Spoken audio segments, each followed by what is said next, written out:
Salam sehat selalu, salam sejahtera untuk kita semua. Semoga teman-teman dalam keadaan baik-baik saja bersama dengan keluarga. Teman-teman, kembali dengan saya, Bung Ropan. Tim nasional kita sebentar lagi akan bertarung melawan Bahrain dan melawan Cina untuk melanjutkan pertandingan ketiga dan pertandingan keempat setelah kita melalui 2 pertandingan yang tidak terkalahkan, imbang lawan Arab dan imbang melawan Australia. Kita butuh poin tentunya untuk bisa membuka peluang kita bersaing di grup C. Ini grup yang sangat keras, tapi segala sesuatu bisa menjadi kenyataan, bisa terjadi dalam sepak bola. Dengan syarat kita, kalau kita bisa mengalahkan Bahrain atau kita bisa mengalahkan Cina, kita tidak terkalahkan, paling tidak ada 4 poin, apalagi 6 poin, kita bisa lolos. Ya, ini menjadi harapan tentunya bagi kita semua. Tapi yang perlu saya bicarakan di sini adalah tentang kehadiran Mes sama Eliano. Ya, 2 pemain tambahan ini tentunya akan berdampak pada pemain-pemain lainnya, terutama pemain-pemain yang berada di Liga 1 kita yang bermain. Karena biasanya STY kan memanggil 26 pemain. Ya, 23 yang nantinya disetor finalnya untuk bisa bermain. Ya, tidak boleh 26 ada di bench. 23 orang yang pasti. Kemudian yang 3 lagi mungkin bisa nonton di tribun. Ya, walaupun biasanya di bawah semuanya. Nah, berarti ada 3 pemain yang akan tercoret. Bisa aja 3 pemain tersebut yang sekarang yang ada untuk bisa keluar. Ya, atau siapa 2 pemain ya lainnya yang bisa digeser oleh Mes dan Eliano ya untuk pertandingan melawan Bahrain dan Cina. Tentunya masih menegangkan di sini. Kalau bicara dengan Mes Hilgers, ya pemain FC20 ini yang sebentar akan kita dapatkan, dia bermain di belakang sebagai bek tengah. Berarti terancam nama-nama seperti Muhammad Ferrari dan juga dengan Wahyu Prasetyo. Ini 2 yang ada. Kan tidak mungkin akan membawa dua-duanya. Pasti ada korban karena di belakang itu terlalu banyak. Ya, kita juga masih punya Jordi yang sudah katakan ya bisa kembali, tapi akan dilihat untuk kondisi terakhir dari Jordi. Ya, pemain dari JDT ini untuk bisa bergabung. Kalau Jordi ada, sudah kuat di belakang. Ada Rizky Ridho, ya, tentunya ada Jai, ada Justin Hobner, dan ditambah dengan Mes Hilgers. Jadi untuk posisi bek tengah ini udah mewah untuk kita.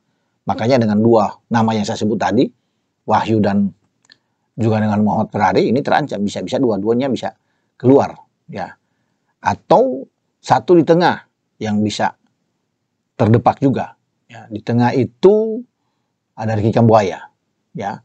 Paling tidak untuk bisa out. Ada Egy juga yang bisa terancam dengan kehadiran Eliano. Kalau Witan saya pikir tidak. Karena Witan pasti akan mendapat tempat utama di sana. Nah, opsi lain yang bisa terjadi dengan kehadiran Eliano di garis depan adalah Hoki Caraka. Walaupun kemarin dia membuat brace, ya, banyak diberitakan, tetapi tidak cukup untuk bisa meyakinkan STY untuk mengambil dia dan bisa bermain. Kalaupun dia ada, hanya menghuni bangku cadangan. Makanya di depan itu kalau tergeser, kita kan sudah punya Dimas Derajat. Selain Rafael yang menjadi langganan tentu selalu dimainkan oleh STY. Ya untuk bermain entah dengan Witan, di sana ada Ragnar, atau dengan Marcelino terakhir kan mereka bermain. Kalau di Arab ada Witan yang ada di sana, Rafael dan Ragnar. Di Indonesia ketika menjamu Australia, Marcelino yang main. Witan nanti main berikutnya. Tapi di starting line up Marcelino, Rafael dan juga Ragnar. Nah, kehadiran Eliano bisa tergeser baik Witan maupun Marcelino Ferdinand. Tapi Witan tidak akan mungkin dicoret. Dia tetap akan dibawa oleh STY. Ya, menurut saya. Nah, Hoki Caraka yang berbahaya. Karena di depan juga kan ada Dimas Derajat, ya, versi Bandung, Ramadan Sananta, versi Solo. Ya. Atau kalau memang Hoki yang dalam tanda kutip ini selalu seakan terus dibawa oleh STY, ya, bisa aja Dimas atau Ramadan tersisi di depan. Ya, ini kalau cari 3 misalnya. Sebenarnya kan cuma 2 kalau Mes dengan Eliano masuk, 2 aja yang tergeser. Tapi katakan sekarang ada 3 yang tergeser. Bisa aja 1 di belakang, 1 di tengah, dan 1 di depan. Belakang itu yang Muhammad Ferrari, misalnya Ricky Kambuaya dan juga dengan Hoki Caraka. Atau kalau 2 yang tergeser di belakang, yaitu yang saya bilang di awal tadi, Wahyu dan Muhammad Ferrari. 1 lagi yang ada bisa diambil mungkin antara Ricky Kambuaya di tengah dan Egy. Itu bisa kemungkinan ya, semua tergantung dari STY. Karena kalau bicara di tengah juga kan sudah mewah di tengah, ada Tom Hae di sana. Apalagi Eliano masuk sebagai gelandang serang, ada Ivar Jenner, Nathan Cho bisa bermain di sana selain Tom Hae, yang pasti kalau dalam keadaan bugar, Tom akan bermain, akan dipasang oleh STY untuk menghadapi Bahrain dan menghadapi Cina. Sehingga sekarang menjadi teka-teki itu, yang mempertanyakan siapa pemainnya akan tergeser. Tapi nama-nama yang saya sebut tadi pasti akan masuk dalam kriteria yang mungkin akan digeser dengan kehadiran Mes Hilgers dan juga dengan Eliano Reinders. Maka komposisi yang ada di starting 11 itu dengan pola yang akan dimainkan oleh STY dengan 3-4-3 atau bisa bergeser dengan 3-5-2 itu, Martin Paes di belakang, ya sudah pasti untuk penjaga gawang. Ya, kemudian tiganya Jai dipimpin oleh Kapten Jai Izes. Ya, kemudian ada Mes Hilgers di sana dan Rizky Ridho yang bermain. Dengan opsi lain tentunya Justin Hubner, tapi ini akan bergantian mungkin di babak kedua. Ya, Justin Hubner juga bisa didorong ke gelandang bertahan. Tapi kalau Justin didorong ke gelandang bertahan berarti ada korban di sana, entah Ivar Jenner atau Nathan Cho.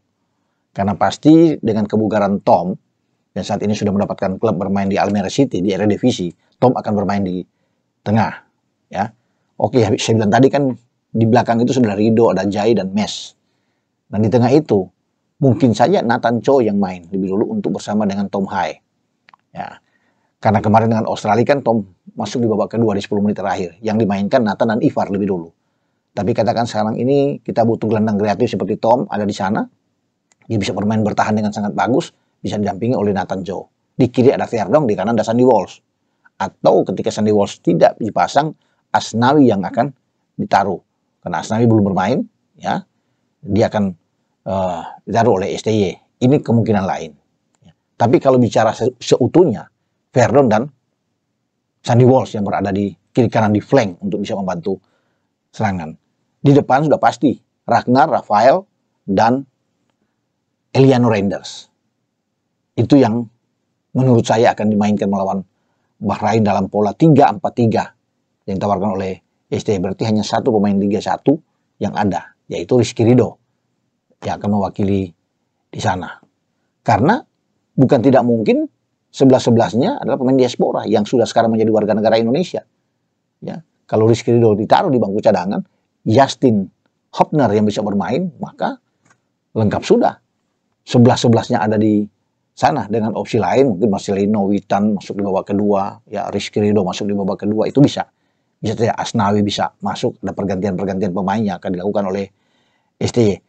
Ya, semua ini tergantung dari STY sebagai pelatih kepala karena dia lebih tahu ya dengan kondisi pemain terakhir yang kebugaran pemain, lebih siap siapa secara mental, semua kan itu akan dilihat menjelang pertandingan menghadapi Bahrain ya. Semoga pemain-pemain yang saya sebut tadi tidak mengalami cedera ketika mengarungi pertandingan-pertandingan di klub mereka masing-masing.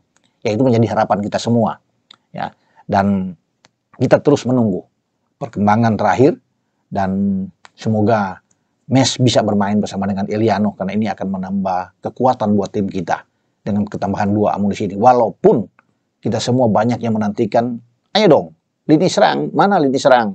Ya, mana pemain yang ada di depan untuk menambah? Karena kan salah satu memang problem bagi kita, yaitu di lini serang kita, di depan. Walaupun kita punya Rafael bukan tipikal pemain nomor 9, dia lebih melebar.